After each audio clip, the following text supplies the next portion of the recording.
생각이 너무 많아요. 이 스트레스를 받았을 때 어떻게 하면 이 스트레스를 해소할 수 있을까를 생각하느라 또 스트레스 받아요. 솔직히 제가 채찍질 좀 하지 않았습니까? 많이 많았죠. 저 지금 보여드리면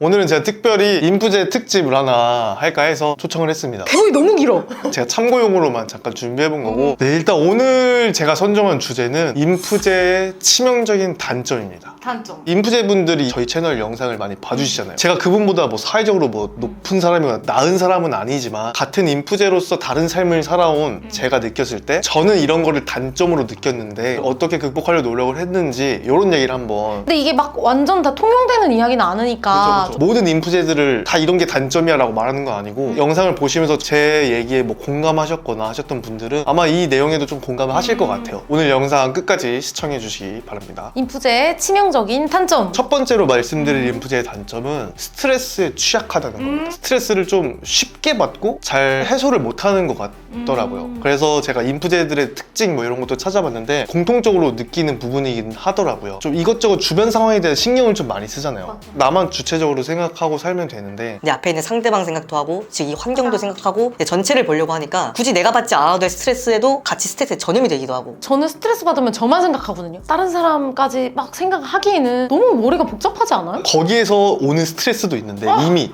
머릿속이 복잡한 것 자체로도 스트레스인데 트러블이 생기면은 이제 스트레스가 더 네, 부과되는 거죠. 근데 궁금한 게 이거를 어쨌든 극복하셨어요? 이 부분이 제가 말씀드린 게 극복을 못했다는 점이에요. 그러면은 스트레스를 너무 많이 받을 때 어떻게 해요? 이게 또 단계별로 나타납니다. 이제 첫 번째 단계는 당황하고 뚝딱거리기입니다. 어... 예를 들어서 저 같은 경우는 사람이 많고 시끄러운 공간 별로 안 좋아하는데 갑자기 그런 상황이 딱 놓여 있을 때 당황스럽고 근데 내 앞에서 뚝딱거린 적 많잖아. 그거는 긴장해서 오고요. 스트레스 받았어? 아니요, 지금 주지 마세요. 그런 갑작스러운 상황이 놓여졌을 때 정신이 없어지면서 머릿속이 복잡해지면서 마음까지 복잡해지고. 또 뭐 상대방이랑 같이 있으면 이 상대방이 좋아하니까 거기에 맞춰주다 보니까 그런 스트레스가 좀 부과될 수 있고요. 그 다음 단계는 화가 나는 상황의 스트레스. 그치. 내면은 히틀러가 꿈틀거리지만 겉으로는 온화한 미소를 지으려고 노력을 하는 괴리감 때문에 그런 스트레스가 이제 뭐 우울감, 회의감으로까지 이어지는 경우가. 제가 지금까지 들어봤을 때는 스트레스 받는 이유가 것 같아요. 생각이 너무 많아요. 이 스트레스를 받았을 때 어떻게 하면 이 스트레스를 해소할 수 있을까를 생각하느라 또 스트레스 받아요. 이 스트레스를 어떻게 극복하고 있는지 뭐 아까도 말씀드렸듯이 극복은 못했습니다만 그나마 조금이라도 도움이 됐던 거는 어떻게든 혼자만의 시간을 갖는 거였어요. 아니 그래서 저 느낀 게 약간 스트레스 받는 것 같으면은 그냥 둬요. 그게 제일 큰 해결 방법인 것 같더라고요. 그 상황을 완전히 피할 수가 없으면은 5분, 10분이라도 잠깐 내 생각을 정리할 시간을 갖고요. 그리고 이제 그 하루가 끝났을 때 온전히 나만을 위한 시간을 쓰면서 스트레스를 푸는데 평소에 좋아하던 음악을 들으면서 산책을 10분, 20분 한다던가 내가 평소에 좋아했던 영화를 한번 다시 본다던가 여러 사람으로 채워져 있던 것들을 약간 환기시키는 거구나. 맞아요. 이렇게 나만의 시간을 보내면서 해소하는 걸 추천드립니다. 제가 생각하는 인프제의 치명적인 단점 두 번째는 자기 주장을 잘 못한다는 겁니다. 근데 그 단점이야? 누군가에게는 이게 단점이 아닐 수 있어요. 살면서 저는 이 부분이 단점으로 왔던 적이 있기 때문에 이 부분은 많이 제가 개선을 했거든요. 그래도 일단 주장을 안 하는 것과 못 하는 거의 차이가 있는데 먼저 주장을 안 하는 상황은 굳이 내가 이 주장을 해봤자 크게 달라질 게 없다거나 뭐 굳이 안 해도 되니까 그냥 상대방에 대한 그냥 인프제들의 그 기본 디폴트값 배려가 있잖아요. 배려라는 말이 너무 포장하는 말 같긴 한데 그런 사회적인 행동들이 있는데 악용하는 사람들 인생을 살면서 몇 번 겪어봤다. 다 좋은 게 좋은 거야 라고 웃으면서만 사는 건 너무 바보 같은 거였구나. 인프제들이 약간 잘해주고 착하게 해주니까 나쁜 사람들은 좀 나쁘게 굴 수 있는 유형이긴 해요. 이런 것들을 어떻게 극복을 할 수 있느냐. 내 취향을 솔직하게 좀 주변에 알릴 필요가 있다. 내 주변 인물 5명 정도 지금 떠올려 보세요. 그 사람들이 어떤 음식을 싫어하고 뭐 어떤 거를 좋아하고 다 알 거야. 이걸 아실 거예요 분명히. 근데 지금 인프제님의 취향을 정확히 아는 사람이 몇 명이나 있을지 떠올려보면 생각보다 없을 거예요. 그게 이유가 뭐냐면은 그냥 다 좋다고 하니까 그런 건데 평소에 대화할 때 내 취향을 조금씩 말해주다 보면은 남들도 그거를 기억하고 남들도 배려를 해줘요. 맞아요. 주변에 내 취향이 비슷한 사람들끼리 모여지더라고요. 맞아. 그래서 내가 싫어하는 걸 하자고 하는 사람들이 줄어드니까 좀 그런 스트레스 받는 상황에